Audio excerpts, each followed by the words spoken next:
Good evening and welcome to गना shot. गना shot में आप सबका स्वागत है। आज हम बात करने वाले हैं तालिबान, पाकिस्तान और टीटीपी के बारे में। और ये हेडिंग इसीलिए है 2 years ऑफ ब्रोकन शैकल्स, यानी कि 2 साल हो गया वो गुलामी का जंजीर तोड़ते हुए, जिस तरीके से इमरान खान ने बताया। और इसके बारे में और बाकी चीजों के बारे में, इन तीनों तालिबान, पाकिस्तान और टीटीपी के बारे में बात करने के लिए है मेरे साथ हैं अनंत मिश्रा। अनंत, वेलकम टू गना शॉट। ये पहली बार है आप हमारे चैनल पे आ रहे हो। Thank you so much sir, thank you for hosting me sir, बहुत बहुत शुक्रिया। ओके। अभी मैं इससे पहले मैं कि सब्जेक्ट शुरू करूं, मैं बताना चाहता हूं अनंत को क्यों बुलाया। Anant is a very young and upcoming strategic scholar, right? He's done a course in France.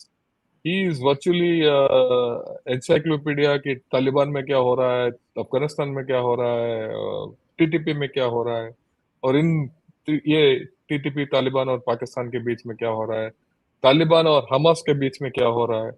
और ये हर रोज मेरे पास आर्टिकल लिखता भेजता रहता है कि ईरान के बारे में और इसराइल के बारे में, जेरूसलम के बारे में, हमास के बारे में। इन चीजों के बारे में मैंने सोचा बाद में बात करेंगे इनके साथ।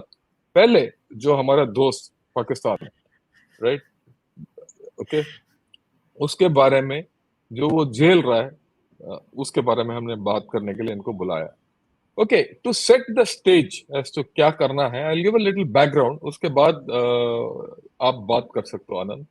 जैसे हम सबको पता है, पिछले हाल ही में एक बड़ा सा टीटीपी का अटैक हुआ है मियां वाली एयरबेस के ऊपर। उसके अंदर उस एयरबेस के अटैक में क्या परिणाम निकला है, कितने एयरक्राफ्ट नष्ट किया वगैरह वगैरह, उसका थोड़ा धुंधला सा कहानी है। अभी तक मेरे ख्याल में आईएसपीआर वाले छुपा रहे हैं उनके खुद के लॉसेस को। पर इसके अलावा हर दूसरा दिन कोई ना कोई अटैक चलता रहता है, पूरा ड्यूरैंड लाइन के साथ साथ, खैबर पख्तूनख्वा में, बलूचिस्तान में। और कभी बीएलए का हो जाता है, कभी टीटीपी का हो जाता है, आजकल नया टीजेके करके एक आ गया है। तो कोई ना कोई हादसा होता रहता है जहां Pakistan is losing people regularly. इसके साथ साथ अगर हम देखेंगे तो चंद एक हफ्ता 10 दिन से ये अफगान रेफ्यूजीज को वापस भेजने का सिलसिला भी शुरू हो गया। और ये this is not been taken well by Taliban. After all, already I think about 2-3 lakhs people have gone and वहाँ प्रॉब्लम्स हो रहे हैं। एंड तो ये जो रिलेशनशिप जो अफगानिस्तान और या तालिबान और पाकिस्तान के बीच में था, वो बिगड़ रहा है। और इसका जो व्हाट इसके बारे में, जो इनका जो आजकल का जो प्राइम मिनिस्टर है, बरसाती प्राइम मिनिस्टर, उसने ये बोला है कि Pakistan has decided not to advocate the Afghan Taliban's case at the international level or extend any other assistance following failure of Afghanistan's authorities to neutralize the banned TTP. Okay, यानी कि TTP को वो हाथ बिल्कुल नष्ट करना चाहते हैं। पर बात यह है कि तालिबान को हाथ दे रहे हैं। Since Taliban came into power, ये इसके कहानी है, Pakistan has witnessed a 60% increase in terrorism and suicide attacks witnessed 500% increase. ये तो बहुत मात्रा का increase है। और इसने तालिबान को बता दिया है, you have to choose between Pakistan और तहरीक तालिबान पाकिस्तान। वही कहानी है जो जॉर्ज बुश ने बोला था, either you are with us or against us। ये अभी चेतावनी दे रहा है तालिबान को। पर ये तो एक तरीके का ये है। But this op-ed which I saw in Dawn, I think 2 days back, by Taqir Hussain, who is one of their ambassadors, who writes regularly in Dawn, he says Pakistan and Afghanistan have always had a complex relationship that has been mishandled by both sides. Very important. Each has expected the other to make up for the failure of its own policies. So there is failure of policies on दोनों तरफ, and has sought solutions that were worse than the problem. ये खुद का बोलना है इनका, and has become friendly with the other's enemies. and they share a contentious history, overlapping identities, and a disputed border, divided ethnicity, and bifurcated tribes. So he has actually defined कि problem क्या है पाकिस्तान और अफगानिस्तान के बारे में. It puzzles the Pakistanis that the Afghans are not grateful for all that they did for them. True, Afghanistan was liberated from Soviet occupation, and later, according to a former prime minister, it broke the chains of slavery, right? Gulami ka zanjeer, that had tied it to another superpower. But what did the Afghans get on being liberated? A process in which Pakistan helped not once but twice the Taliban. तो पाकिस्तान ने अफगानिस्तान को तालिबान का तोहफा दिया है, ये खुद बोल रहे हैं. Contrary to what some Pakistanis think, the Afghan Taliban's fight was not for Afghans, but for their own power and ideology that arose from a conflict amongst the Afghans, but between Afghans and Taliban. ठीक है? So it is only a power struggle जो हो रहा है. We cannot bank on the Taliban to act against them, as this could cause their own disintegration. अगर वहाँ disintegration हो गया, तो पाकिस्तान तो और खड्डे में जाएगा. So this is the background. I thought मैंने सेट करो कि इनका रिलेशनशिप, मेरे ख्याल में इस एम्बेसडर ने बहुत अच्छी तरीके से बताया है between Taliban, TTP and Pakistan. So now just take off and आप बताइए, आपने तालिबान के ऊपर काफी रिसर्च किया है और आप, बहुत लोग मानते हैं कि जितना आपको ज्ञान है टीटीपी के बारे में, मेरे ख्याल में कम ही लोग होते हैं. तो please carry on, all yours. Thank you so much sir. And आपने मैं क्वेश्चन एक कोट देख रहा था sir. There was one particular word that caught my attention was how the Pakistanis feel that the issue has been mishandled. The relationship between Afghanistan and Pakistan is being mishandled. मतलब sir mishandle relationship तब होती है ना sir जब relationship होती है. So the relationship was as long as the Taliban wanted. So they made the Pakistanis realize that the Taliban are on a short leash. But then the problem and the failure for the Pakistani authorities was to understand or interpret that it was not the Taliban who were on a short leash, it was essentially the Pakistanis who were on a short leash. Because the moment Taliban took over Kabul, the entire Quetta Shura, Militant Shura, the entire Shuras, they migrated on the second day, including their families. And not one member of the original Shura resided or continued to reside even in the first 4 months of Taliban taking over to Kabul. So it's a very surprising element when Pakistanis contradict their argument by saying पहले तो मुजाहिद ने लड़ा, अपने ईमान के लिए लड़ा, अपने ज़मीर के लिए लड़ा, और अब दगाबाजी कर गए. So this is normally what you see when you go to the other extent of the FATA province in the NWFPs. So essentially for Pakistanis, the Tehrik-e-Taliban and the Taliban, or I would rather say the Taliban turned out to be dagabaz. अब sir कौन dagabaz है तो इसमें, I mean, I leave it to the audience who did dagabazi and where. Now the interesting point is, sir, Taliban 2 years. I mean, so 2 years of Taliban reign. The initial years of TTP, which has essentially become the problem of both, according to Pakistan, and एक और word था कि TTP as a terror organization. Now TTP as a terror organization was sanctioned by Pakistan, not by Afghanistan. Afghanistan never considers TTP as a terror in the first place. So when somebody or when some power of authority points out in his writing that TTP is a banned state, or TTP is a banned organization that needs to be equivocally banned by Afghanistan as well, ये ऐसा relationship कभी था ही नहीं, और ऐसा relationship Taliban विश्वास ही नहीं करता. That doesn't even exist in the minds and the hearts of Afghans and Pashtuns. So interestingly, sir, what I also saw was how they categorize the ethnic dimensions in their statements. They say Afghans, so they are not calling Pashtuns. They're saying Afghans, Tajiks, Hazaras, some Ismaili, some Uzbeks, but they're saying there is Taliban. So that means they're pointing out that there is Pashtun and there is Afghan, and that is the root cause of all the problems, sir. Because after 2023, I mean, I would say after 2023, the end of the years of 2023, this decision of what we first heard of Pakistan moving away, shrugging away the responsibilities of all, um, I would say, Afghan refugees, and moving down, essentially forcing them to cross borders, is going to be a bit of a problem, because the large scale recruitment that we currently see in this particular area of FATA and NWFP is going to increase. And this is something that is categorically spoken by Maulvi Bajairi, who is a very senior Taliban TTP leadership, and he was supported Yeah, by another carry on. argument made by Mufti Khalid Bulti.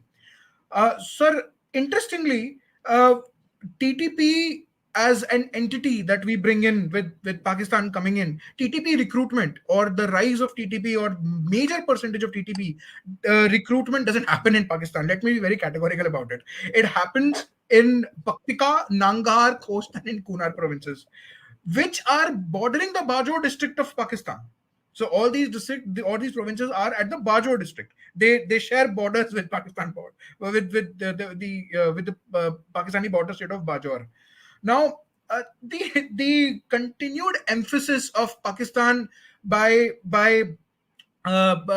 pointing out that, there are Afghan refugees who may have contributed within the TTP ranks. What Pakistan, what is going to backfire by moving down the Afghans from their ancient, I would say, ancient household, because वहां पे पुश्ते जमा हो गई थी, 6 6 7 7 generations have come across, and this is now being pointed out by Taliban in their recruitment rallies, and large influx of sympathizers, and most infuriated by the decision what Pakistan has taken, is now overtly joining ranks. So this has become more of a counterproductive decision taken by Pakistan at this particular point of time. Now, in the second year, so I'm talking about the current year that is going on with respect to Taliban. The Rehbari Shura made a very strong note of it. The Rehbari Shura is the one essentially who controls all key decision making under the Emir Akhundzada himself. And he said that the irresponsibility of the Pakistani state to not have a discussion with Afghan, and identifying even Taliban members as legitimate entities to have a negotiation with, this is a religious obligation by the Taliban to support TTP all the more. So now it has become a religious obligation by Taliban to support TTP. So Pakistan's decision, so या that means जो आप बोल रहे हो ये है कि अभी ये इनको ये पूरा रिफ्यूजीज को भेजने की वजह से Afghanistan the Afghan Taliban will support TTP even more, and the ranks of Afghan Taliban and TTP will increase, and now, most of them will be absolutely, and most of absolutely, them will be those people who have stayed in Afghanistan यानी पाकिस्तान, जो in Pakistan Pakistan, बिल्कुल अच्छी अच्छी तरीके से जानते हैं और उन्होंने यहाँ बिल्कुल, रिश्ता भी बना लिया. बिल्कुल, they have married here, sir. यहाँ पे 6 7 पुश्ते निकाली हैं. And let me tell you, sir, the incident that the attack at the Mianwali Air Force Base had 2 Afghan Taliban members. Let me be very categorical and responsible in saying this. I have rarely identified Afghan Taliban directly operating within the TTP ranks as a, I would say, as a notice of participation or an engagement. In Mianwali, this happened. So now you have motivated members who are volunteering to join TTP from the Afghan Taliban ranks to take a revenge against the Pakistani authorities. I have never seen this ever. I have never seen since Taliban takeover. This has been the third incident in 2 years that Afghan Taliban has been directly involved in this.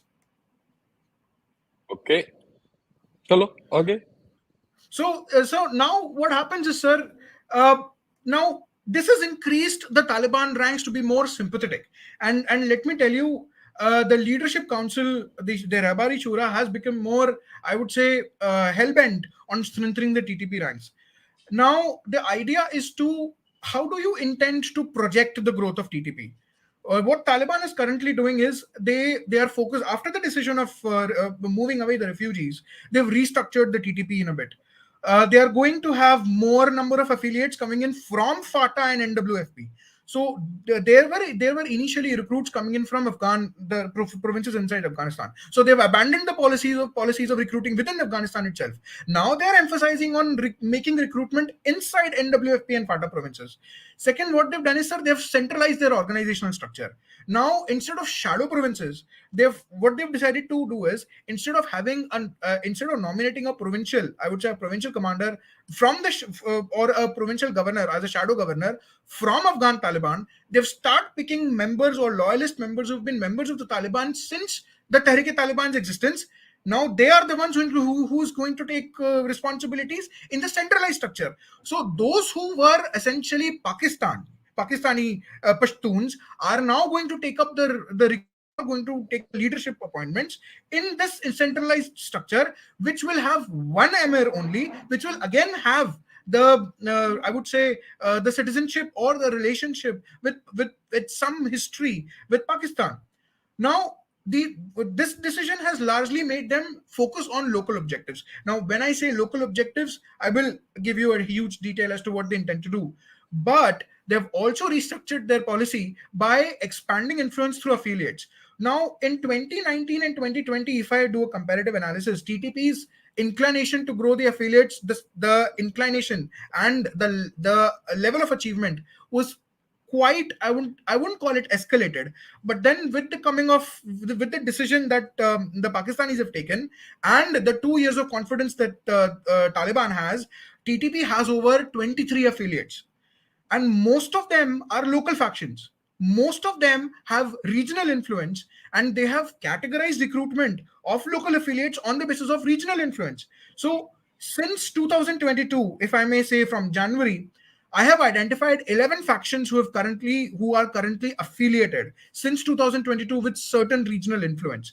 And let me tell you, TTP, with the ability to gather more support in terms of anti Pakistani establishment, has control over 8 of those factions. And these factions under the affiliate of TTP are now operating independently. So it's not just TTP. The militant organization that you named, TJP, is one of those factions that has now recently, I would say in a time span of 3 years, has come up, and now they've independently come up to provide material support. And this is an allegiance. This is the level of allegiance that is escalating, which is going to escalate again, sir, in 2023. And the level of escalation of allegiance coming in from affiliates is going to last until early 2024. Again, that is an assessment that I've made. So in the first half of 2023, we saw a large number of Pakistani militants, after certain decisions that the Pakistani government has taken, whether they've done a military operation, they're infuriated by how the treatment happens in FATA and NWFP. I have analyzed Pakistani militants under administrative control of Taliban as a format of TTP, and they have now started taking into multiple insurgency operations, which are currently being ordered by TTP under the influence of Taliban. So now you've got a Taliban who sits on top, a TTP emir sits on below the decision-making structure, and all the Pakistani militants who are controlled under one administrative control of TTP will now be involved in conducting counterinsurgency, or I would say insurgency operations in the case of Pakistanis. And most of these fighters, let me tell you, sir, most of these fighters are not, I would say, not amateurs. They are the ones who've got years of experience fighting against the US and their allies. And they've proved their ability to withstand, hold the fort, if I may say so, in the saga against the Americans. Whether you talk about any of the operations in Nangarhar or Nuristan, they have combat experience, real combat experience. So this is the level. So now the Tehrik-e-Taliban does not hold amateurs. So these are battle-hardened fighters. Now, what also is interesting part, sir, Taliban fighters who were very disgruntled, whether they didn't get उनको appointment नहीं मिला तालिबान के hierarchy में, उनको लगा कि हमारी value नहीं है, हमारे लड़ाके ज्यादा हैं, हमारे लड़के ज्यादा हैं, हमें वैल्यू नहीं कर रहे अमीर, या तजीक उज़्बेक का रिलेशनशिप था, या तजीक पश्तून का मसला बीच में आ गया. They had quit their ranks of Taliban and they had joined ISKP. Now, sir, what happened is, most of those fighters, after the decision I would say after and even before the decision to move the refugees outside to Afghanistan, they've quit ISKP and they've joined TTP. This is the first transition that I've ever seen in the history of Daesh, sir. So normally what happens is people, the disgruntled militia commanders, fighters, small numbers, less than 50, less than 100, they normally have a tendency to deviate to Daesh because they've got more money, they're more ruthless, they don't care about one particular religion. But then the transition coming in from battle-hardened fighters from Daesh coming in and joining Tehrik-e-Taliban ranks. I mean, that is amazing. That is something that I've never, I don't think even... this transition has actually ever happened, whether you talk about Syria or whether you talk about Daesh elsewhere. So this is something which is very concerning. Now, what the one of the things that is catchy in terms of Tehrik-e-Taliban, sir, is the organizational structure. Now, if you look at the organizational architecture, you've got a leadership who's not motivating or who's not hell-bent on motivating Afghan Taliban. The leadership has a tendency to bring in local militants, Pakistani militants. And this is a decision that they want to achieve and replicate, if I may say so, Taliban-style victory in Pakistan. So you've got Pakistani militants, battle-hardened, with the capability, means, mechanisms to actually conduct an insurgency against even a small, I would say, a barely trained, heavily equipped army, and they want to implement a Taliban styled, I would say, victory in the region. Now, so to make their cause legitimate, sir, this is also something very interesting which none of the militant organizations do. And why TTP, I would rather differentiate TTP from Taliban for a bit. And I would rather differentiate even Tehrik-e-Taliban from Al-Qaeda and other factions. TTP has issued a fatwa. Now, these militant organizations do not generally issue a fatwa until and unless it is religiously defined. So these guys, these folks have issued a fatwa against any harm to local population.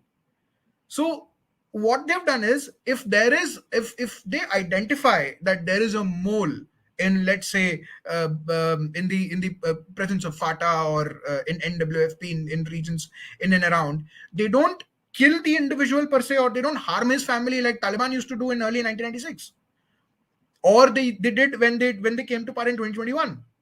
Instead, they go through a process of indoctrination, and they ensure that not only them but their family members are part of Tehrik-e-Taliban administrative structure. I've never seen something like an organism that actually thinks. So Tehrik-e-Taliban has an ability to reabsorb factions, and they so if there is an engagement between, let's say, two militia of over one particular territory, they are the ones who act as a sense of a peace deal. So which, with the ability that sooner or later these two factions will unify under the TTP flag, they will reabsorb those factions, and then the internal tussle and ambitions is going to be eliminated with the Amir sitting on top of them. So this is something which which normally military scholars and I am very particular about, it is known as strategic resilience.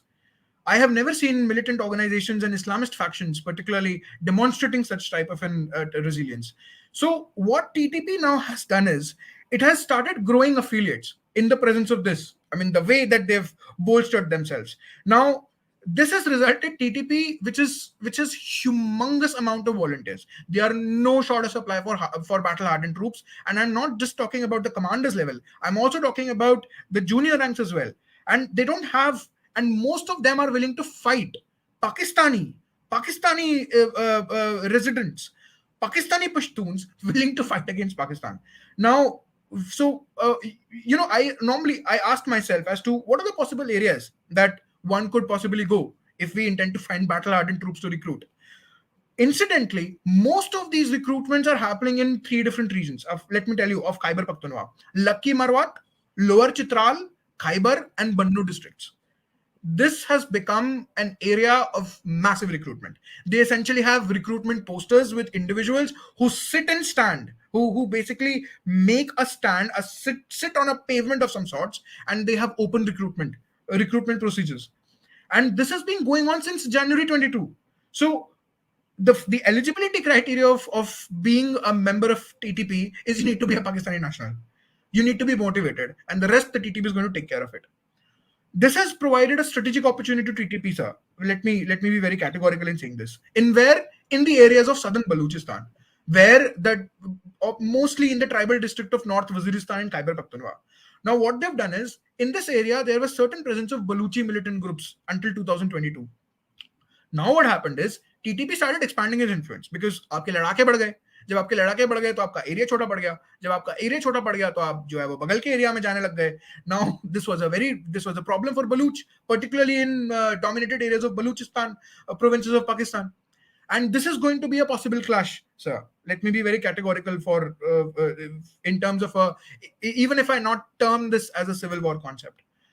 Now, in 2023, I would say late half of 2023 is already passed.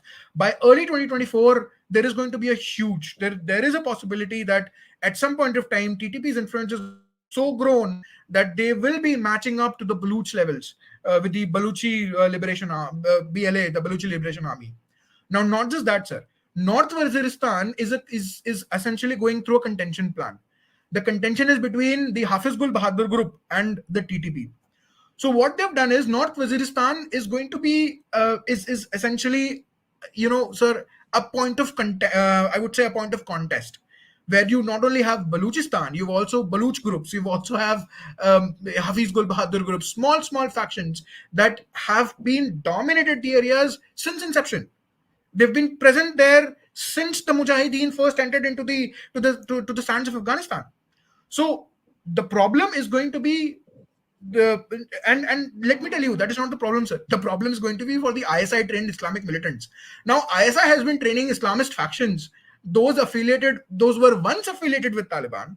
Now, because they've been controlled by the ISI, so the point of contention again falls in this area is, will the ISI put these militant areas or these Islamist factions into a firefight against Tehrik-e-Taliban and Hafiz Gul Bahadur if they both decide to unify? So militant Islamist factions versus militant Islamic factions, one trained by TTP, one trained by and governed by the Taliban in one way, and one governed by ISI at some point of time. So it's a point of contention, a clash between, I would say, a potential civil war between terror organizations. I've never seen this. Even in Yemen, I've never seen this. So the question is, why am I, sir, you might feel that I'm a bit overconfident when it comes to Tehrik-e-Taliban. But sir, let me tell you, I'm very cautious when it comes to TTP actually maintaining an administrative dominance in the region. If you say, do I see that they may be able to control and hold the territory? Holding the territory is something that I've actually I'm very not very comfortable to have to be very confident in it, because we saw what ISIS did in holding a territory. You can't hold a territory for long. Eventually, it is going to capitulate. But with HGB and TTP coming in together, let's say they come in together, HGB has been Hafiz Gul Bahadur group has been unchallenged for years, and Tehrik-e-Taliban, which is growing, it is highly unlikely that Al-Qaeda and Haqqani networks are not going to jump in. And I have sources who have confirmed to me in numerous ways that Siraj himself is making sure that North Waziristan remains uncontested. So even Siraj himself is making sure that HGB, which is containing the North Waziristan sanctuary, does not eventually go and fight against the Tehrik-e-Taliban. Instead, let's unite. We all are fighting against the atrocities committed by Pakistan in the North region. So unify. Now, there is a possibility that HGB or Hafiz Gul Bahadur... Ek minute. One question. Sir, now, you said you brought Haqqani in. So, what is the relationship between the Haqqani group and TTP and Al-Qaeda? Where do these this triangle fit? Sir, it's a very interesting question. Now the thing is, when you say what is the relationship between Al-Qaeda and Siraj Haqqani, sir, Siraj Haqqani is the guy who essentially pointed out to the Americans, hey, look, I've got the AQ guy sitting in my house. Now, Siraj Haqqani is one individual who plays all the sides. In the interest of bringing Al-Qaeda to its knees, because Al-Qaeda at some point of time realized that the relationship between TTP is overgrown, and there is a point of time that TTP may overshadow Al-Qaeda. So it feels like Al-Qaeda have been training TTP since, or Tehrik-e-Taliban or Taliban, since inception, since even they were born. So Al-Qaeda, being the oldest of the militant organization, is now threatened and fighting for its survival.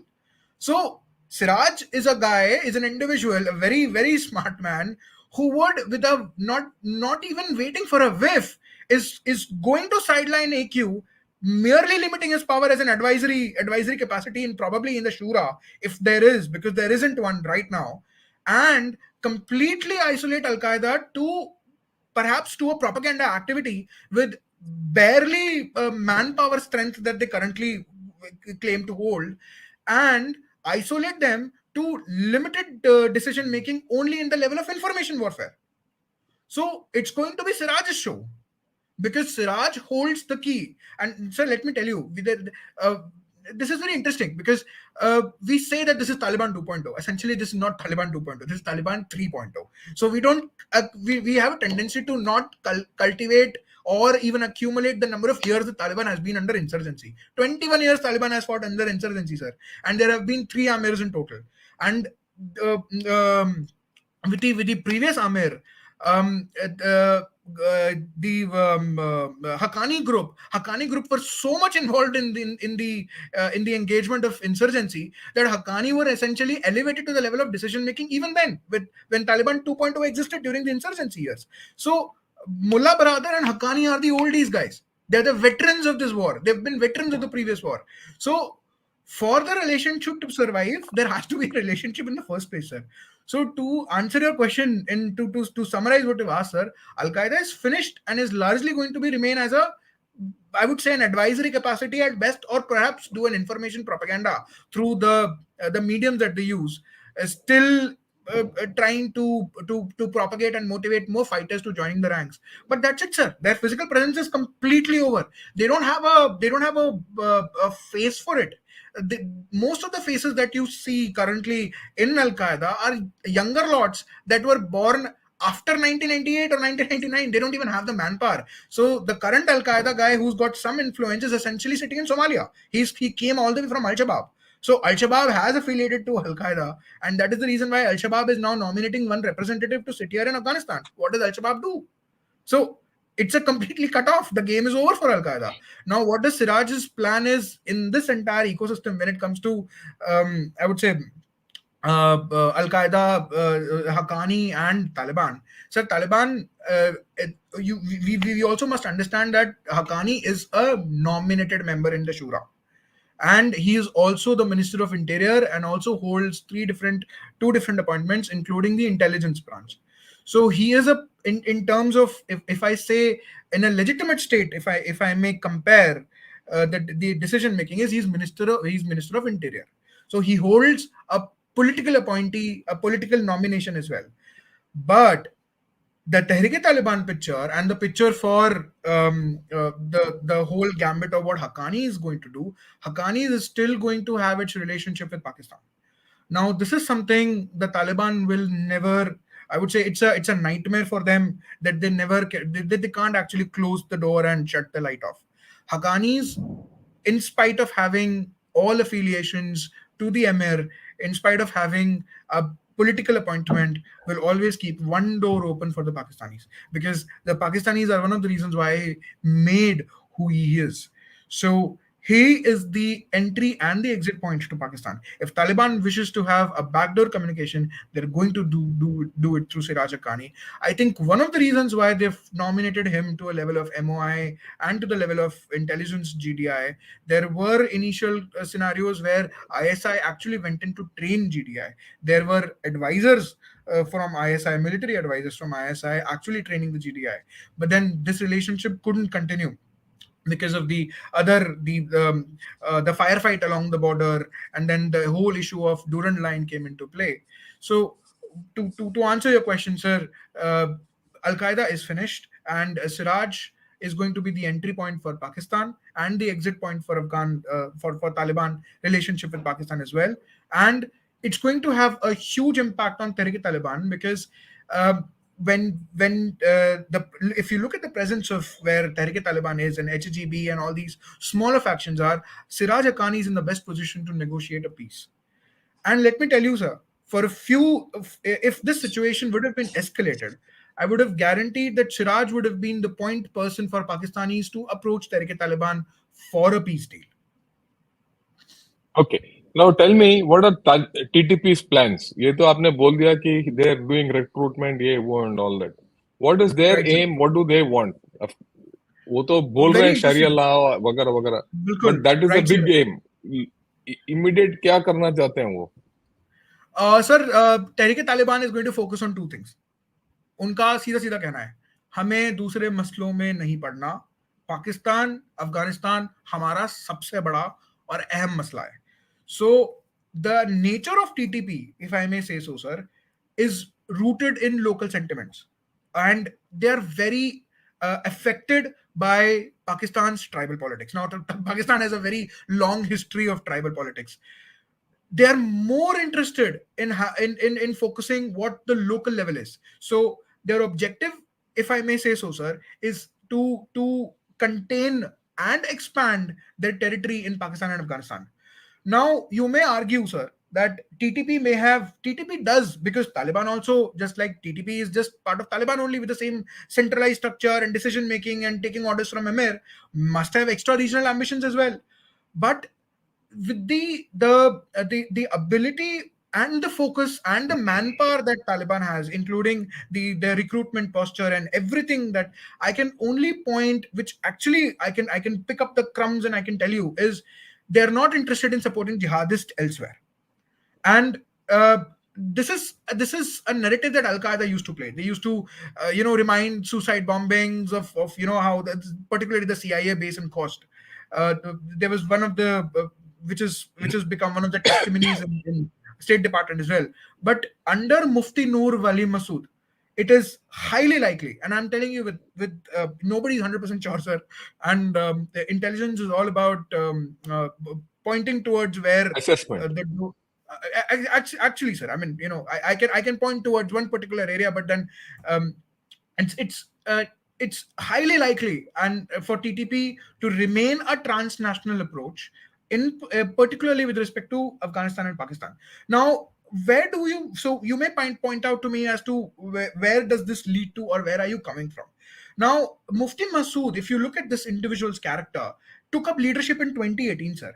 And then the first thing is, he's a scholar within himself, sir. I really envy him. So he comes up and then he makes a memo. I mean, a militant scholar. He comes up and makes a memo, and he drafts a memo by saying, "Hamara modus operandi aisa hoga." Acha, kaisa hoga? The manifesto exclusively mentioned that TTP will remain focused on local affiliates.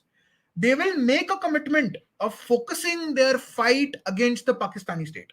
So, if I may summarize the entire 2-page narrative that TTP has said, TTP is going to focus on two particular factors: Al-Qaeda's declining influence in the region and replicating Taliban's success in Pakistan. So now you may say that Al-Qaeda cannot be finished, because again, Al-Qaeda is not a membership based, it's an ideology based, and everybody's ideology change. But sir, let me tell you that Al-Qaeda, if push comes to shove, Al-Qaeda may come up, join the league of perhaps shaping TTP, not committing the same mistake that it did by shaping Taliban. Because now what happens is, shaping Taliban essentially empowered Taliban to have a state. So now Al-Qaeda is going to come and interfere. Al-Qaeda is going to try and manipulate the structure and the governance, as well as, I would say, control how the Tehrik-e-Taliban grows. Now it's also interesting because now Siraj comes into play, the Emir sits on top. So how does the equation going to pan out? It is perhaps a discussion of some other time, sir. But Al-Qaeda is एक और बताओ इसमें. आपने Sir. बोल दिया Al-Qaeda will come and shape TTP, and Afghanistan will, and Siraj Haqqani will also be in that process. Where Right, does sir. ISI fit in this? After all, Now, ISI sir, has got its link with all this. Sir, this is very interesting, sir. Now, what ISI is going to do is, I is going to sit and watch, and they're literally going to sit and watch, because that's the only thing that they can do, and they will utilize this whether AQ comes in or this Siraj comes in, and they're going to have this amount of time that they probably can scrounge to build up the ISI affiliated militant factions that are fewer and fewer in number. Scrounge and consolidate is a strategy that ISI will follow, because what's happening is when TTP is growing, a lot of affiliates are looking at them. They're saying, "Oh wow, they blew 10 trucks yesterday. They killed 30 Pakistani Rangers, the other day." So the objective is trying to be achieved through Tehrik-e-Taliban, not by their individual efforts. So they are losing their legitimacy in the eyes of the local people. So, what is the point in losing the legitimacy? Instead, let's join them and gain some legitimacy from them, and perhaps showcase that, see, we are also doing the same thing, and ensure that the will of the people and the trust of the people remains intact. In case of ISI, they've been trained to do one thing and one thing only: kill. They've never been focused on what the local masses are doing. They've never emphasized these are mostly picked up boys from perhaps Minanshar and Quetta and all of those places. They've been picked up from everywhere, which no affiliation to the northern region. Now they are in a dilemma because they've been listening to ISI for 23 years, 24 years, 25 years. Now the only thing that they do is all of them are Pashtuns. So now will Pashtuns fight against Pashtuns? This is something that the ISI will try to do. But will they do it, or will they be able to do it? Because essentially most of the Islamist factions, even if trained by the ISI, are Pashtuns. They're not of different, they're not of different I would say ethnicity. So the question again is boiled down to, even if ISI tries to build up a Pashtun centric militant organization that can be only controlled by ISI, will they go and fight their own brotherhood? They'll So not. this is going. Okay, so where does Pakistani army fit in this? Sir, Pakistani, sir, poor boys are going to get whacked in this equation, because let me tell you, what the TTP leadership essentially talks about Pakistani army. If you look at the brochure that they distribute on the first day when you join Tehrik-e-Taliban, is engage Pakistani security establishment. That is the first thing that they've written in the top. And so the idea comes from one state, one enemy. So second, bolster influence through affiliates. Now, when you have only one agenda, that is go against the Pakistani security establishment, blanket agenda, how do you do it? By bolstering influence through affiliates. That means even if somebody ideologically may disagree with you, ethnically may not, or the unification, the concept of unification comes up at the cost of engaging Pakistani security establishment, yes, join us. Now, the third agenda that talks about is strict adherence to united cause. Now, this is something I call as ideologue synchronization. The ideology is what? A control over Pashtun land. Pashtun land is divided into two. Afghanistan has one, Pakistan has one. So the Pashtun land goes all the way to the north. Most of the north is basically what was once part of Pashtun land. So the land of the north belongs to them. If you're a Pashtun, doesn't matter. If you're a Pashtun of a different ideology, join us. But the agenda should be, engage the Pakistani security establishment. Also, this entire gambit, they've been in the Taliban 2 years, they've in the 2 decades of Taliban insurgency. Now, TTP and all these affiliate organizations have restructured their modus operandi. And how have they done it?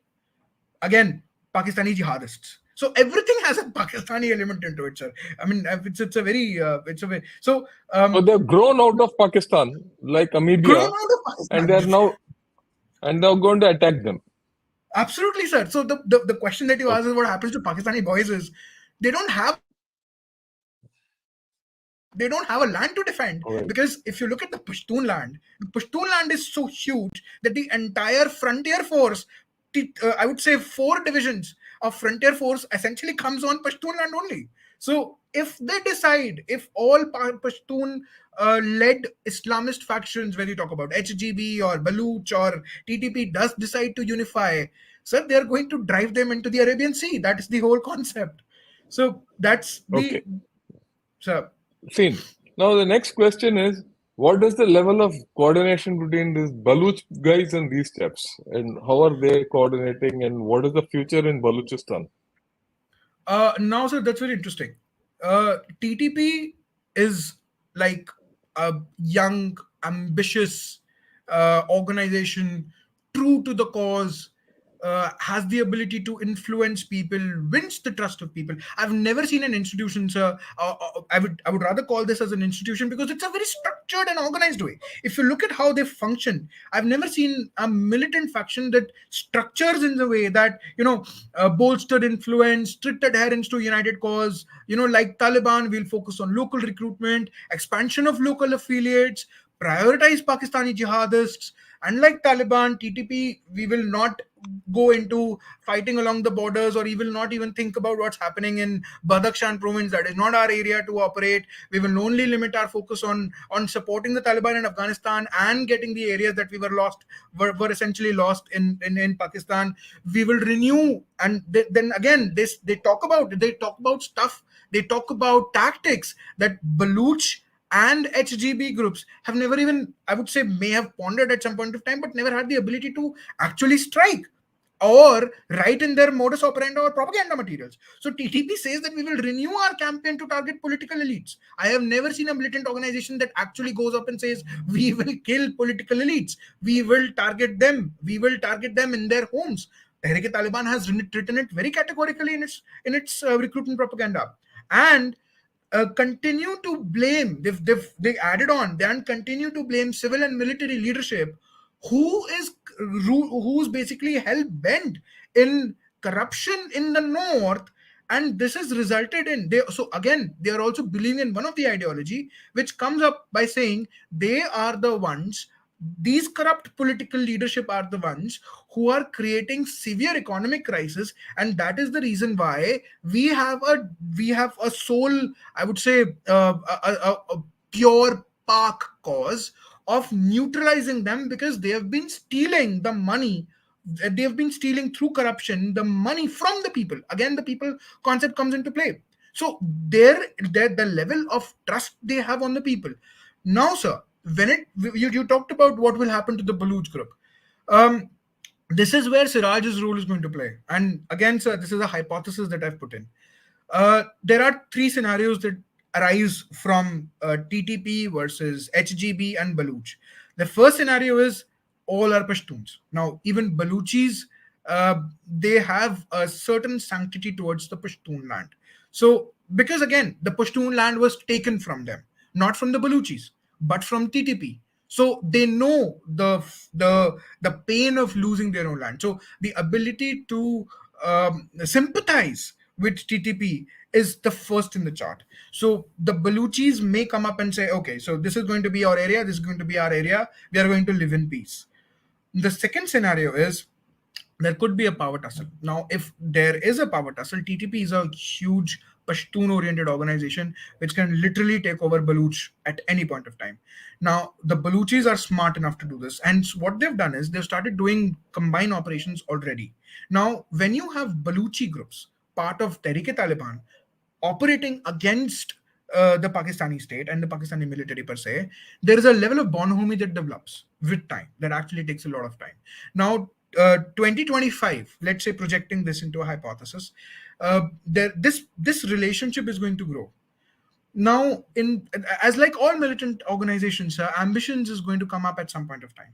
So will those ambitions result in let's say a Baluch versus a TTP? It's highly unlikely, because they've already started doing combat ops together. They've been doing insurgency against the Pakistani state since the Taliban ever took place. The level of momentum, the level of confidence, and they believe in what the TTP believes in, the ability to give back the people, that is the Pashtun land. So the Baluchis will going to fall in line, sir. Now, similar goes for Hafiz Gul Bahadur group as well, because Hafiz Gul Bahadur is much smaller than Baluchi factions. But Hafiz Group Okay. Bahadur has a stronghold. So just like Baluchis. But then again, sir, there is the power transition is going to happen in a way that there is a possibility that you may find HGB groups, perhaps members of those, holding high-ranking appointments within TTP Taliban. But the thing is, there is a possibility that the HGB and the TTP is going to coexist because they're So essentially what fighting. you're trying to say, what you're जो picture आप बता रहे हो सबको कि Right, ये sir. है कि TTP has grown, Sir. right? They have networked with the Baluch guys. They have Right. networked with the Haqqani group, right? Yes. And they've networked with every Tom, Dick, and Harry, and they've got the trust of the people. Right. Okay. And they are going to slowly sideline ISI, and then they've made ISI sort of important out there, right? Absolutely. So And there's no doubt about it. and their targets are the Pakistani army and the Pakistani state. Absolutely. Okay. And if this be so, what what is the level of problems you see along the Durand line in 24 and 25? Now, so in 24, it's going to be very interesting because there is another actor which I have not discussed yet, sir. The role of Daesh.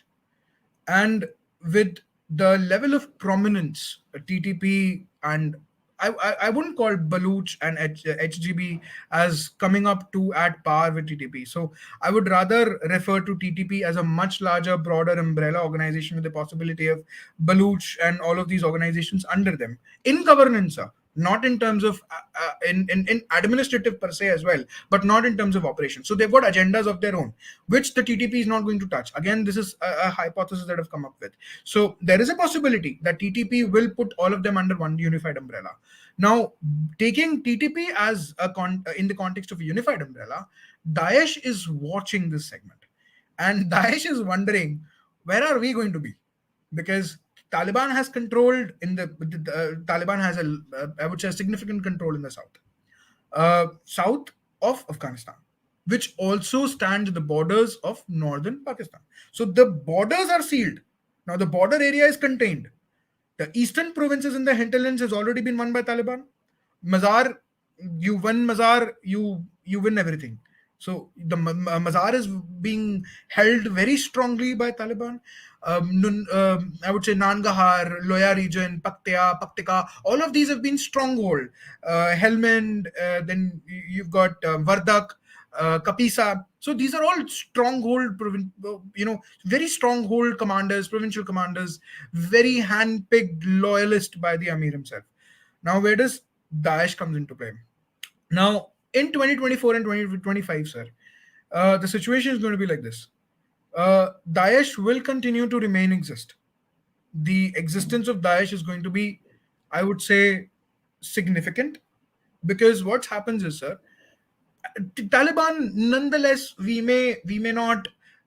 Some may legitimize. China did sending an ambassador without a legitimate, Hey, that's even okay. We are not talking of Taliban. legitimizing. I'm talking of the situation with TTP, Pakistan along the border. How do you Absolutely, see this? This is the last that is question. where After this, we'll take some questions. Yeah. right, sir, right, sir. That is where I'm getting at, sir. So because sir, at the end of the day, we must also realize now that sir, Tehrik-e-Taliban sits under the umbrella of Taliban. So the Taliban is the whole Yeah, yeah. structure. So in the context of that, sir, Daesh is looking at them, and Daesh is saying, "Where are we?" So what is one point of contention is, sir, the Pakistan will definitely come up with Daesh. One logic, the only logical arrangement that I've come up with, which are the two entities that have most to lose? Pakistan, ISI, and Daesh. Now, the enemy of my enemy is my friend. There have been internal reports coming in from the Ministry of Interior saying Pakistanis were involved in training members of Daesh. This is the first report that actually brings Pakistan at the, I would say, in link with Daesh. So just like and Lashkar-e-Taiba and Jaish-e-Mohammed, which have been trained, there is a strong possibility. And now, I would say, as a scholar who minutely refers all of these as a hypothesis, I'm not going to go what the report has said, but I'm essentially going to go by the logic that there are only two entities that have most to lose. That is Pakistan, the state of Pakistan, the state of ISI, and the current state of Daesh. So, sir, there is a possibility that Daesh might enter this game, and there is a possibility that Pakistan might drag them to enter this game, because Pakistan cannot win against Tehrik-e-Taliban with the bunch of Islamist factions it has trained in the last 20 years. Okay, fine. So the last question is there any capability within the Pakistan establishment to divert some of these fellows towards us? Sir, there is a strong possibility, but the possibility is highly unlikely.